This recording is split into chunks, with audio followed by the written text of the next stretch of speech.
하나님의 말씀은 누가복음 19장 11절로 시작합니다. 예수님 당시에 이스라엘 백성들의 관심사는 하나님의 나라입니다. 그 하나님의 나라를 예수가 이제 이룰 거라고 기대했기 때문에 예수를 따랐던 거거든요. 세례 요한도 바로 그러한 이스라엘 백성의 갈망 가운데 예수를 이스라엘에 소개를 했댔는데, 예수님이 하시는 모든 사역을 보니까 하나님 나라가 관계가 없다고 생각을 한 거예요. 의심이 들어서 제자들을 보냈던 거죠. 그런데 우리는 하나님 나라를 오해를 하고 있는 겁니다. 어떻게 오해를 하고 있냐? 어느 날 위대한 지도자가 나타나서 그 나라를 하나님 나라로 만들면 우리는 그냥 거저 그 나라에 들어가서 편하게 사는, 다분히 왕조가 바뀌게 되면 그 왕이 새로운 왕조를 세우게 되면 새로운 국민이 되면서 나라의 시스템이 바뀌지 않습니까? 그런데 이 이스라엘 백성이 하나 오해한 게 있어요. 지금 우리가 살고 있는 나라가 무슨 나라인지, 단순히 그들은 로마 제국 치하에서 식민지가 된 이스라엘이라고 하는 식민 국가라고 생각한 거죠. 하나님은 인간들이 사단의 왕국의 노예로 살고 있다는 거 보시는 겁니다. 그러니까 하나님의 나라를 이루려면 이 사단의 손아귀에 있는 사람을 끄집어내야 됩니다. 물론 그런 다음에 나중에 사단도 완전히 지옥불에 집어넣으신 거 말할 필요가 없지만 말입니다. 만약에 사단과 사단의 나라를 통째로 지옥불에 집어넣게 되면 하나님의 형상대로 지음받은 인간이 구원받을 기회도 없이 그대로 통째로 사단과 악한 영들과 더불어 지옥불로 들어가는 거잖아요.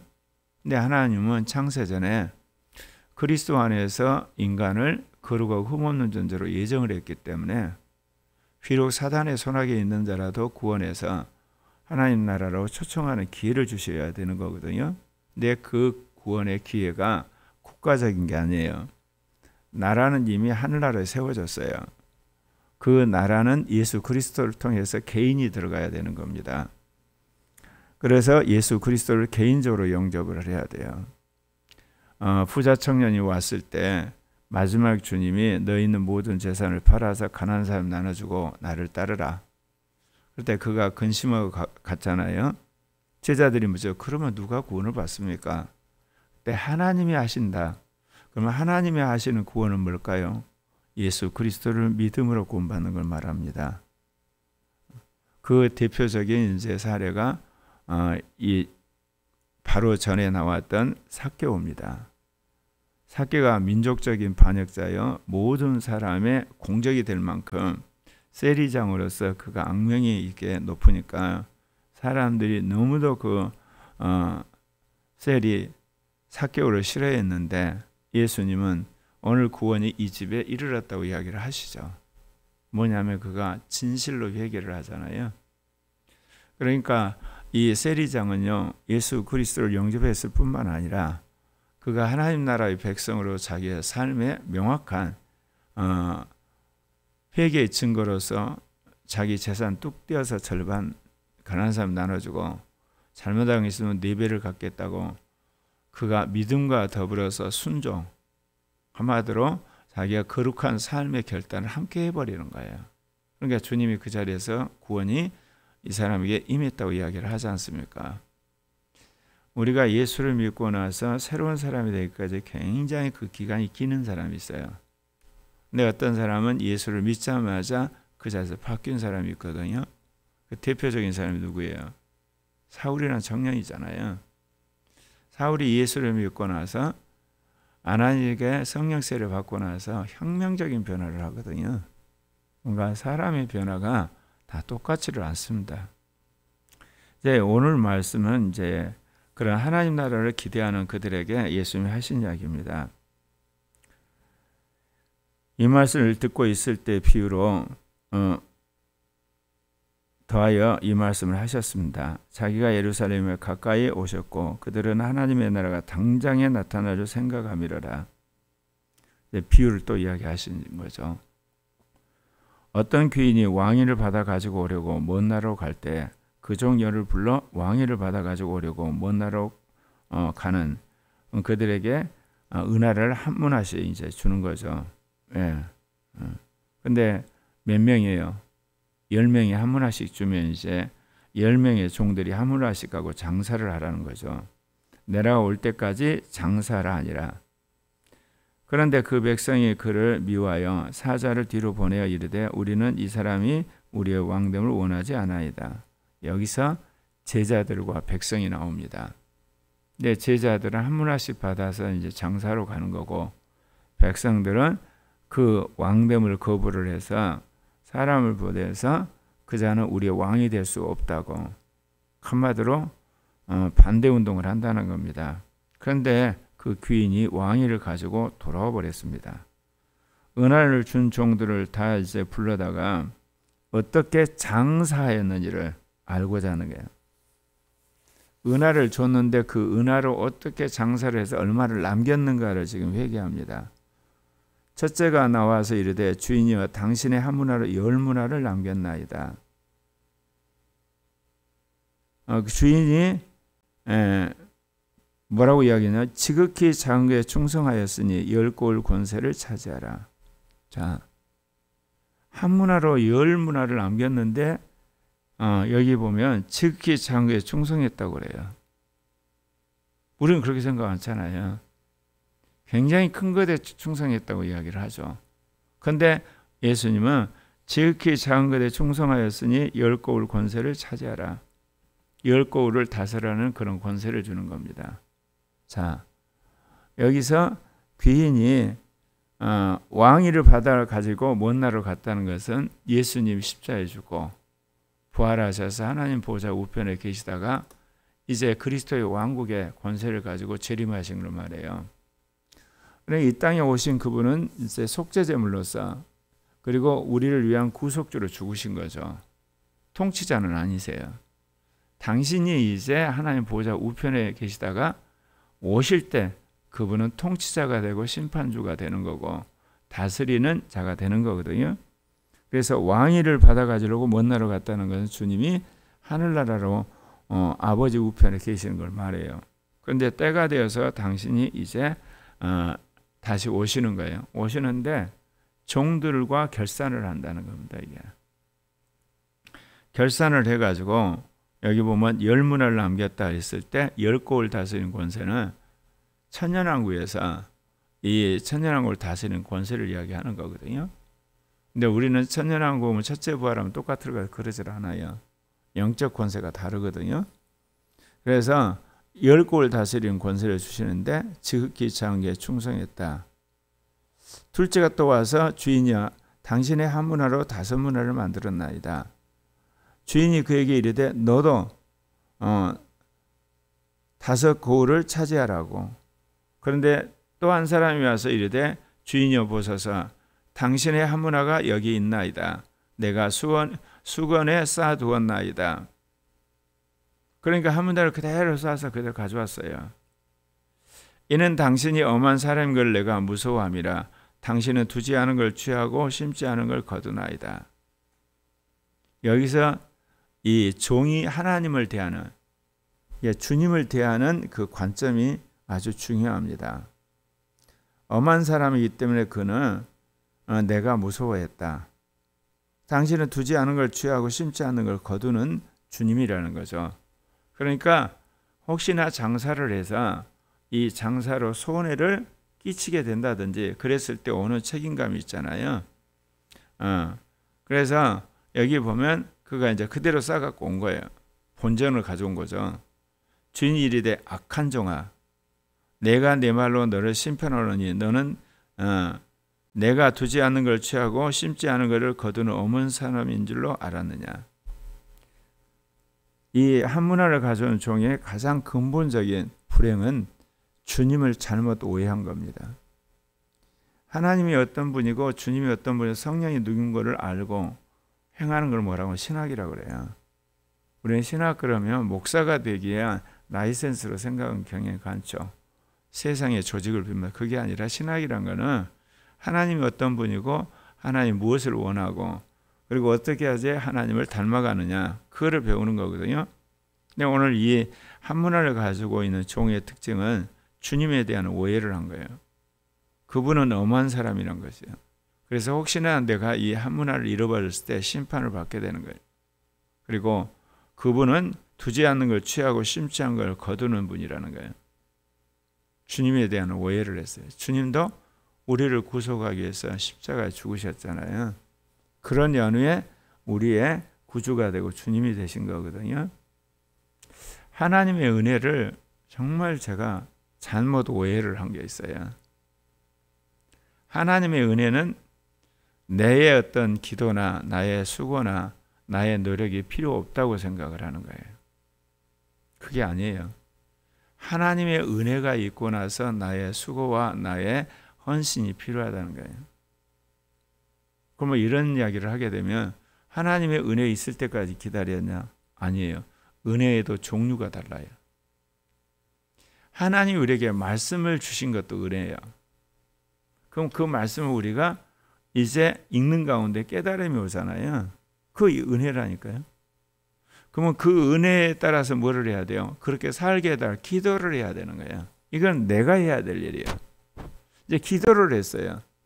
그러면 하나님이 능력을 줘요. 그러면 능력을 받았으면 그 능력대로 살아가는 건 내가 할 일이에요. 이제 예를 들면. 그래서 내가 열심히 했을 때 놀라운 권능이 나타났어요. 이제.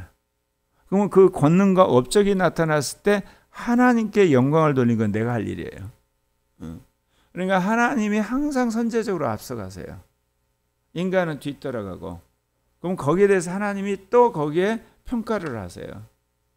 그 평가에 따라 하나님이 또 우리를 인도하시는 거예요. 거기에 내가 또 반응을 해야 되는 거고. 그러면 또 그거 또 평가하시는 거고. 그 평가에 따라 주님이 선제적으로 우리를 이끌어가는 거고. 그럼 또 반응을 해야 되고. 그 반응한 결과에 또 심판하시고. 그래서 하나님, 인간, 하나님이에요. 그리스도, 인간, 그리스도. 영, 인간, 영이거든요. 여기도 그러잖아요. 귀인이 왕위를 받으러 가기 전에 텔라가 이게 문화식을 주잖아요. 그럼 인간이 가서 뭐를 해야 되냐? 장사를 해서 가지고 와서 또 누가 앞에요? 돌아온 귀인 앞에 결산을 한단 말입니다. 근데 제가 이야기하지만 그리스도인의 삶의 비극은 뭐냐? 처음에 주님이 주시는 은혜, 그건 좋아요. 나름대로 그거를 사람들이 반응을 해요. 내가 그것으로 끝난다고 생각하는 거예요. 이 땅에서 자기가 평가한 업자 아니라는 거예요. 주님 앞에 가서 평가를 받아야 돼요. 그러면 어찌하여 내 돈을 은에게 맡기지 아니하였느냐? 그리하였으면 내가 와서 그 이자와 함께 그 돈을 찾았으리라. 그러면 편하게 은행에다 맡겨가지고 이자를 불리고 그러면 그것과 이자를 가져왔으면 내가 이득이 되는 거 아니겠느냐? 그때 썼던 자들에게 이르되 그 한 문화를 빼앗아 열 문화에 있는 자에게 주라. 그들이 이르되 주여 그에게 이미 열 문화가 있나이다. 주인이 이르되 내가 너에게 말하노니 무릇 있는 자는 받겠고 없는 자는 그 있는 것도 빼앗기리라. 이거를 그대로 경제학적으로 적용하면 뭐가 돼요?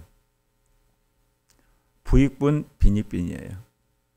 있는 자는 계속 있는 거예요. 없는 자는 없는 거고. 근데 우리가 이것을 완전히 어때요? 무시를 해요. 평등이라는 이름으로. 잘못된 거예요, 여러분. 태어날 때부터 IQ 차이 있잖아요. 체력의 차이가 있잖아요. 예. 사람들이 이걸 긋고 부인하려고 그래요. 안 된다니까요. 하나님이 창조한 질서고 하나님의 섭리의 질서예요. 그럼 그것으로 끝나자는 이야기냐? 아니에요. 많이 받은 자에게 또 주님이 뭐라고 그러죠? 많이 요구하세요. 나눠주기를 원하시는 거야. 그러니까 그 다음 문제는 뭐냐? 많이 번 사람이 가난한 사람이 어떻게 할 것인가 문제가 또 주님이 요구사항이에요. 세금을 많이 내고 그리고 가난한 사람과 더불어 살도록 그야말로 사회적인 봉사를 해야 될 의무가 주님으로부터 주어지는 거예요. 근데 인간들은 어떻게 생각하냐? 처음부터 아예 월급을 똑같이 받는 거예요. 처음부터 아예 우리가 대우를 똑같이 받는 거예요. 가능하나요? 사람들이 일하는 그 능력이 다른데 처음부터 똑같이 월급을 받는데 어떻게 해요? 총칼 가지고. 총칼 가지고 하는 거거든요. 그거는. 그러면 사람들이 어떻게 했어요? 일 안 해버려요. 그건 망하는 거예요. 소련 공산당이 그래서 망했거든요. 중국 공산당 그래서 망하는 거예요. 중국 공산당은 뭐냐? 열심히 사업을 해라. 나 결정적인 모든 권한은 공산당이 가지고 있다. 그래서 공산당이 평등한 게 아니라 특권 계급이 된 거예요. 특별히 중국 공산당이 그동안 경제 개발하는데 누구 덕으로 했나요? 자기들이 한 게 아니에요. 서구라파 자본을 끌어다란 거예요. 거기서 만든 물건을 미국이라든지 예를 들면 여러 나라에 팔아서 그 이득을 챙겨서 일부 국민들도 먹었지만 특권층이 다 가져간 거거든요. 그러면서 거꾸로 자본주의 국가를 타도하려고 그들이 온갖 하이브리드 전쟁을 한 거예요. 그거를 미국이 알았어요. 그래서 이번에 트럼프가 한 이야기, 제가 이야기했죠. 그동안 트럼프가 미국이 계속 카드 긁어가지고 호의호식한 거를 끝내고 이러다는 미국 망하는 거니까 제조업 국가로 돌변을 하니까 전 세계가 난리를 치는 거예요. 그동안은 미국에 물건 팔아서 엄청난 무역 흑자를 했거든요. 근데 안 된다는 거예요. 이건 뭐를 의미하냐? 미국의 시대가 가고 있어요. 근데 미국의 시대가 오고 있어요. 두 가지가 맞는 거예요. 진영의 우두머리, 세계의 우두머리로서 미국의 시대는 가요. 그런데 그야말로 쇠퇴하고 있는 제조업이 다시 살아나는, 그래서 초강대국은 아니어도 강력한 그런 국가로 미국이 거듭나는, 지금의 미국의 모습은 허세뿐인 초강대국이에요. 제조업이 없는, 그거를 트럼프가 하는 거예요. 그래서 슈퍼파워로서 미국의 힘은 이제 약화되죠. 동맹이 이탈하니까. 그러나 다시금 미국의 제조업이 강해지므로 미국을 넘볼 수 없는 나라가 되는 거죠. 제가 이번을 보면서 정말로 내가 관심 있고 연구를 하니까, 지혜를 구하는 거니까, 어떻게 하면 마지막 때는 나라와 민족과 민족이 되지. 그것은 우리가 분명히 추정해 볼 수가 있어요. 왕정국가에서 지금 민주국가가 되면서 억압받는 수많은 민족들이 독립을 하잖아요. 지금 중동의 가장 큰 화약고가 뭐냐? 쿠르드 민족이 국가를 세우는 겁니다. 근데 이 쿠르드족이 어디에 있냐? 터키에 있고요, 시리아에 있고, 이라크에 있고 그래요. 흩어져 있어요. 그래, 쿠르드족이 국가를 세우게 되면 중동 판자가 완전히 뒤집어지거든요. 이제 예를 들면 그런 것처럼 중국에도 마찬가지거든. 수많은 민족들이 있지 않습니까? 소수 민족이 있는데 굉장히 숫자가 많죠. 몇 천만씩이니까. 적어도 우리가 딱 잡아봐도 한 서너 개는 이제 독립할 수가 있거든요. 러시아는 지금 여전히 독립이 끝났지만 또 독립할 나라들이 있어요. 그러면 중국과 러시아만 그러겠어? 인도도 그래요. 브라질도 그러고. 큰 나라들은 다 그럴 가능성이 커요. 근데 나는 이게 어떻게 일어날까? 그게 의문이었어요. 그런데 최강대국인 미국이 민족주의로 돌아서 버린 거야. 미국을 위대하게 하면서 자기 밥그릇 딱 챙겨버리니까 세계가 난리가 나는 거예요, 이제. 아, 하나님이 그렇게 하시는구나. 그래서 앞으로는 국가와 국가, 민족과 민족 관계로 가요. 굉장히 세계가 시끄러집니다. 그러면 이렇게 하시는 이유가 뭐예요? 그러면서도 민주화로 가죠.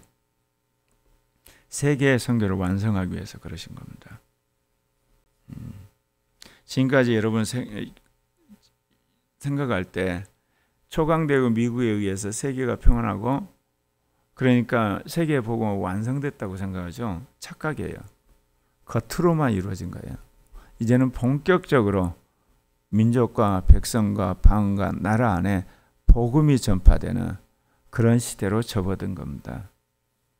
그러고 나서 이제 국가가 싸우면 어떤 일이 벌어지겠습니까? 이제 완전히 국가가 자유경쟁 속에 망하는 나라가 와요. 경제적으로, 문화적으로. 그래서 자기가 알아서 손을 딱 들어요, 이제. 옛날에는 총칼 들고 와서 그냥 짓밟아 버리거든요. 그러니까 이거는 스스로 망한 게 아니에요. 남이 망하게 한 건데 앞으로는 스스로 망해요.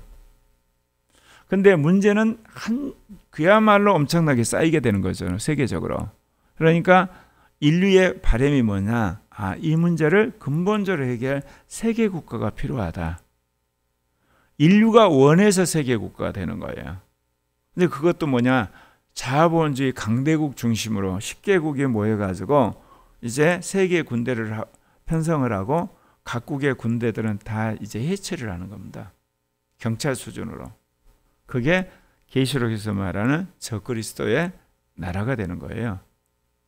그래서 결정적으로 풀리지 않던 매듭이 풀렸어요.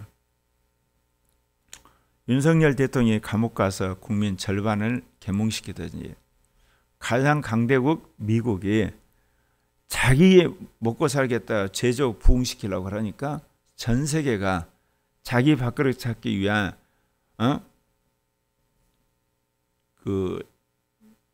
각자가 도생하는 시대로 가잖아요.